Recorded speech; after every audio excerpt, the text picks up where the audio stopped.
আমার ইয়ে কাজ করছে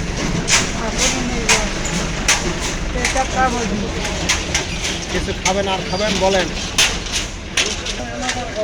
খুশি কোনটা খুশি হই বাবা। আসলে আজকে 2টার দিকে একটা অটোওয়ালা আমি দেখলাম রাস্তার পাশে, আমাদের হিলি চারমাথা মসজিদের পাশে একটা দোকান থম্বার পাশে একটা অটো নামাই দিয়ে গেল। আমি এতটুকু দেখলাম। পরক্ষণে দেখি কিছুক্ষণ পর উনি চোখে দেখতে পায় না, অন্ধ, এবং উনি চলাফেরাও করতে পারতেছি না।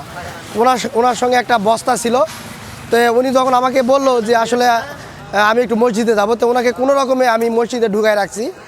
আর ওই 2টার থেকে এই পর্যন্ত ওনার সঙ্গে আমি বারবার ওনার ঠিকানা বা ওনার সন্তান বা কে অভিভাবক আছে বা গার্জেন আছে এগুলা অনেকবার জানার চেষ্টা করেছি।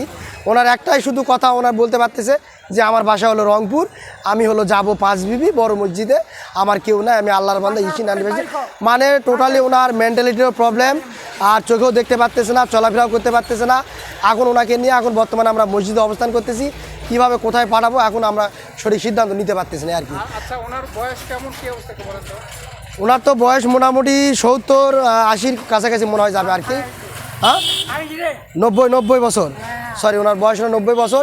ইতিমধ্যে আমরা থানাতেও কিছু অবহিত করেছি, কিছু সাংবাদিককেও জানাইছি যে আসলে আমরা সবার সহযোগিতা চাচ্ছি যে ওনার একটা সুষ্ঠু সমাধানের জন্য।